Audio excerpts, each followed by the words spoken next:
Clive, where have you been? I've been wanting to ask you something about Torgal. Where did you get him, like, in the first place? My father brought him back from one of his expeditions into the Northern Territories. They were crossing a snowfield when they heard his cries, and, seeing no sign of his pack, they took him in. What do you reckon, Tomes? It certainly adds weight to the theory. Clive, I believe that Torgal may be no mere hound, but a rare frostwolf, an animal native to the far northern reaches of Valisthea.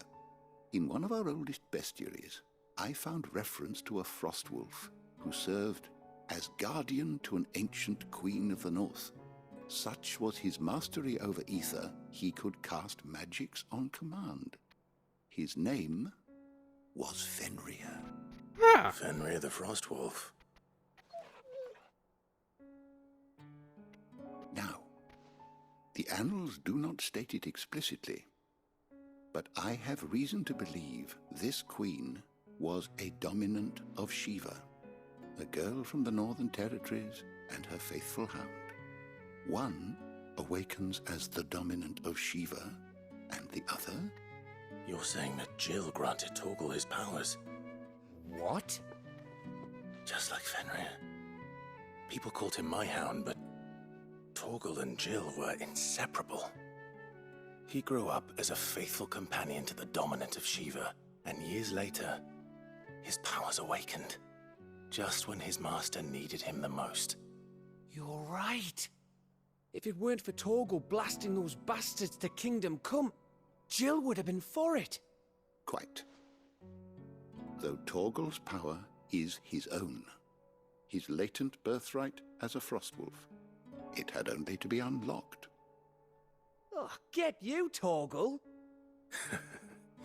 You're an even finer hound than we thought.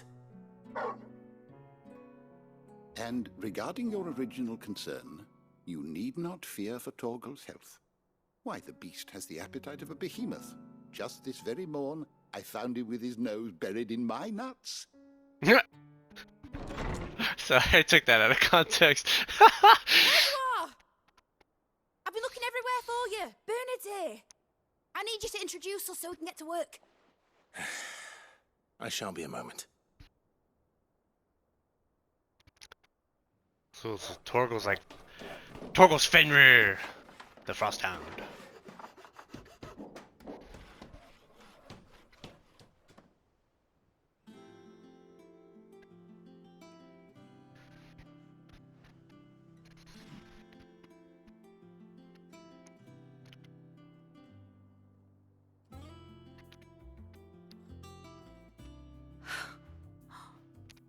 Isn't it brilliant? It is. Well, I couldn't have done it without you. You and everyone else. But I promise I'll pay you back. I'm gonna work my fingers to the bone for you lot. Starting right now. Just you wait. I'll make wonders like this world's never seen. Then I look forward to seeing them.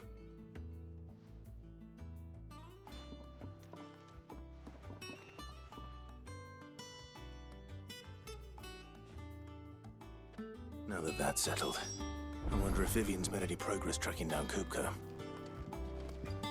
Thanks for letting me do this, Clive. I'll pay you back, I promise. Alright, well I guess I will probably be coming in the future, I suppose. We got all sorts of engineers here now. I wish Miss Middle. Which are dungeoneering.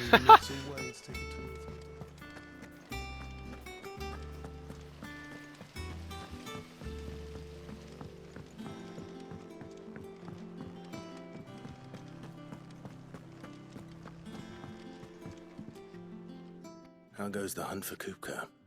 Largely in circles. We have myriad sightings of strange soldiers in unexpected places, but nothing definitive as yet.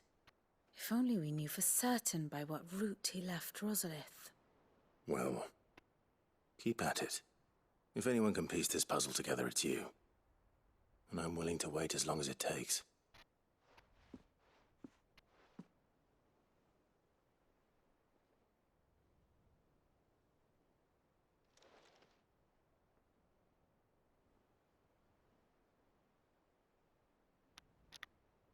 What? Here? Would that be a problem? Do you know, Clive? I believe it a mercy that you didn't inherit your father's throne. Your poor people would surely live in fear of you. You have nothing to worry about on that front. I won't be claiming his crown. That is a relief. Clive, have you got a minute? We, have a guest. A guest?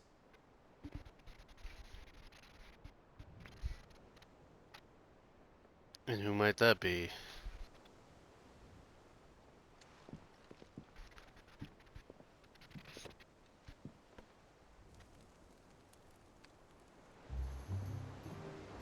For your trouble. Ah, It was a pleasure, in hindsight. Uncle Byron? Clive, my boy! Tap a cask and stoke the ovens for your favourite uncle is here!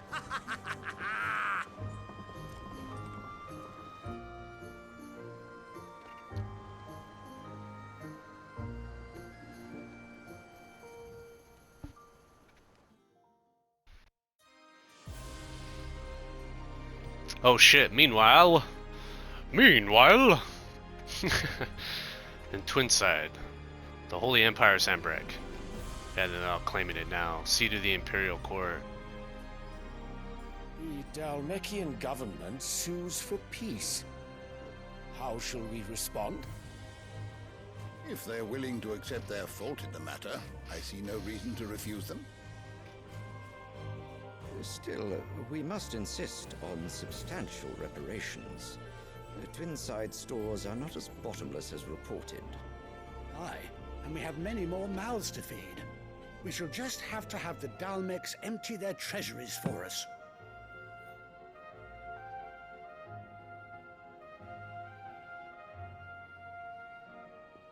Of course, none of this would have been possible without your timely intervention, Prince Olivier. Indeed, I doubt any of us would have had the courage to trade words with the mighty Titan, nor less the wit to win him over. The Empire owes you a great debt. May the blessing of the crystals go with you, Your Highness. May the blessing of the crystals go with you. Very good. They're trying to say that kid fucking won over. Oh, okay, sure. He didn't even do anything.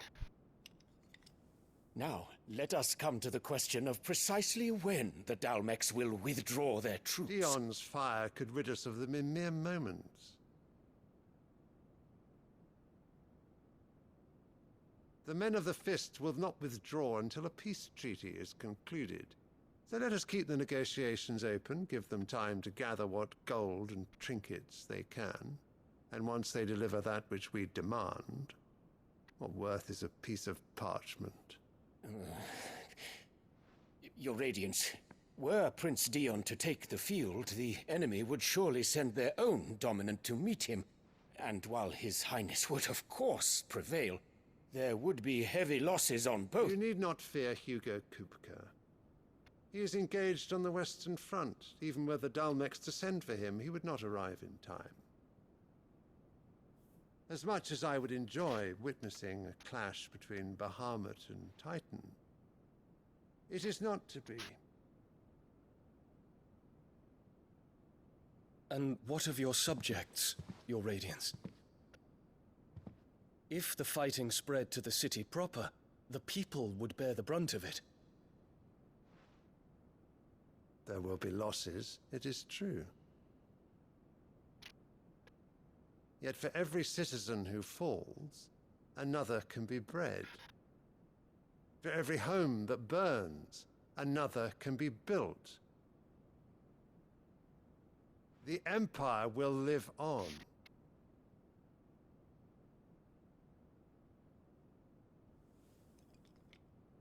Dion? Yes, sire.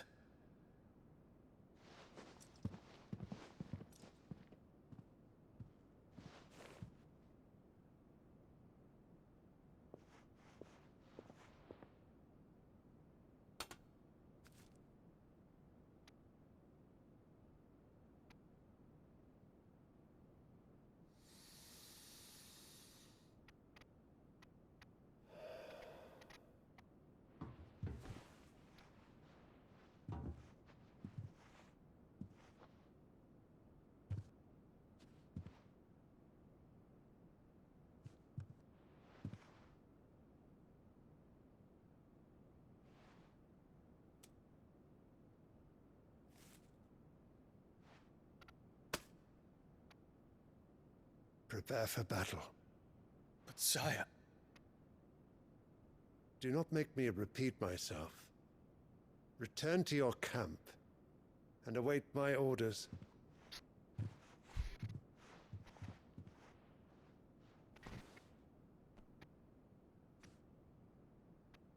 If that is your wish, your Radiance, I shall depart at once.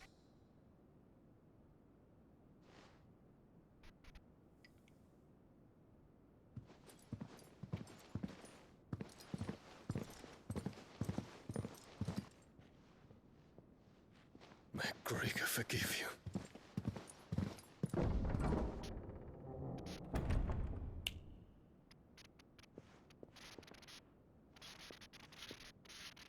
What do the astrologers augur? The stars are in agreement, Your Radiance. The shadow of treachery hangs over Prince Dion. Oh, Jesus. So Annabella's tales were true. You disappoint me, Dion. Oh, she making shit up. Because it's for him.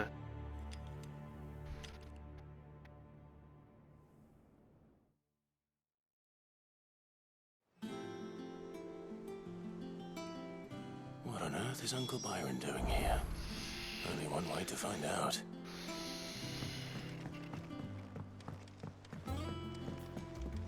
The little ones have been up to their old It's just tricks one thing again. after another around here.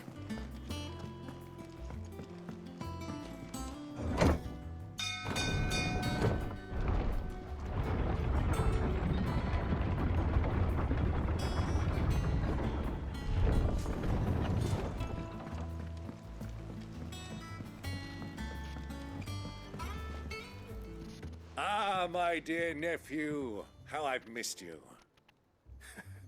How did you find this place, Uncle? Through the good offices of young Sir Wade. He really is the most helpful fellow. As are you, I hear. The Guardians and those they freed tell the most outlandish tales of your heroics in Rosalith.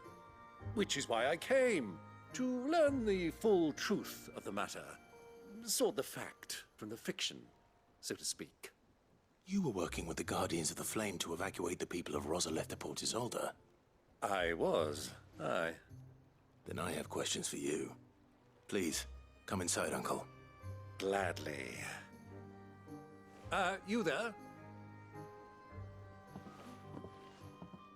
There are 2,000 gold talents in those chests. See that they're added to my nephew's coffers, would you? 2,000?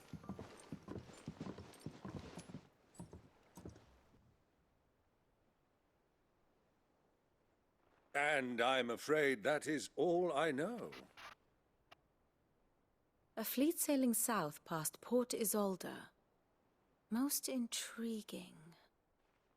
Forgive me for not being able to tell you more.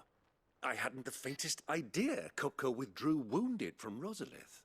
Still less that my own nephew dealt the decisive blow.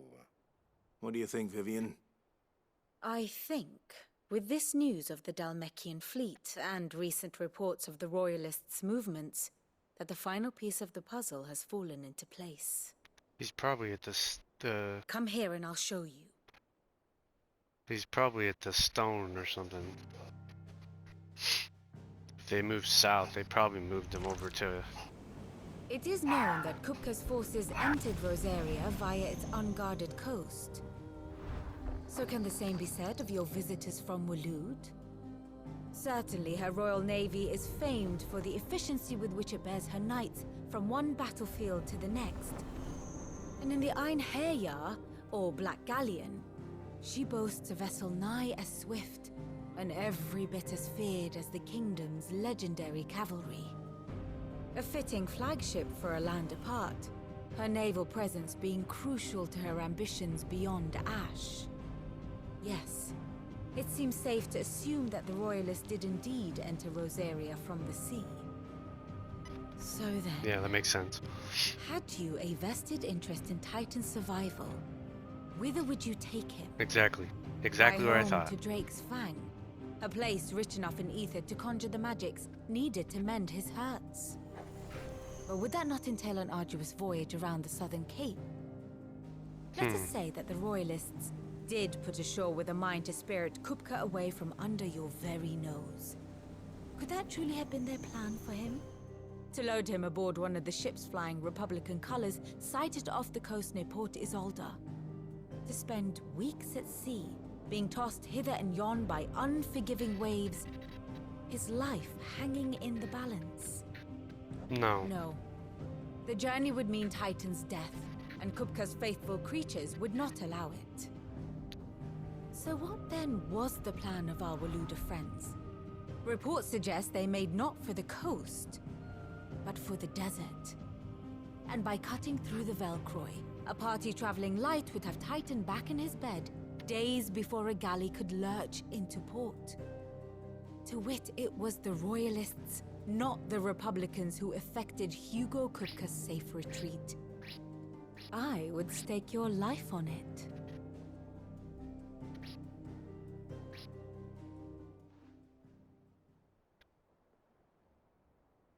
So it was the Waludas who spirited the wretch away.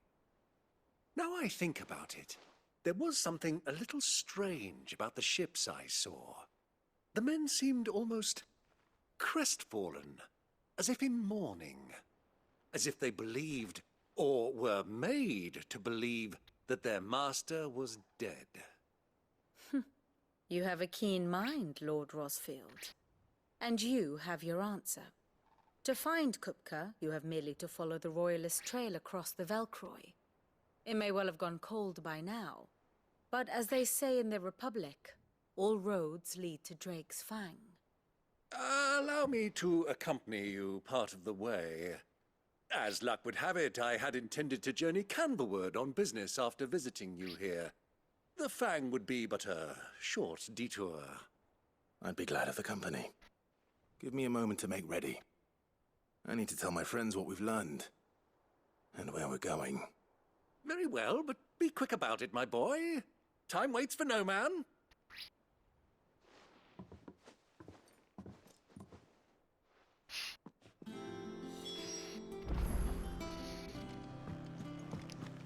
Bid's finished outfitting her little workshop, I hear. Otto, Kupka's at Drake's Fang. I'll be leaving before sunset. You're not going in there alone, are you? Don't worry. I'm not going there to destroy the Mother Crystal. All I'm after is Kupka's head. I won't risk any more than I have to. I promise. The Lancer and the Fang are all Kupka's personal fiefdom. You have any trouble on the way, you ask for Rosina Dalamil. Some call her the Desert Hare. Who is she?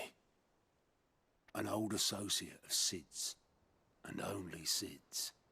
All I know is the name, and that they used to meet at the Dalamil Inn. We've heard nothing from her since he died. But I'm thinking maybe the new Sid might be able to bring her back into the fold. Thanks. I'll keep that in mind.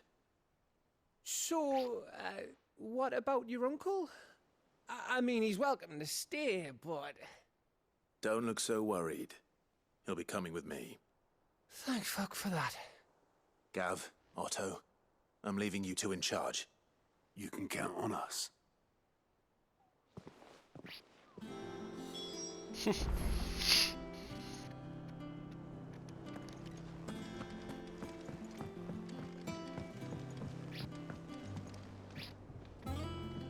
All right, Uncle. I'm ready to depart. Shall we? We shall. Come, let us away to adventure.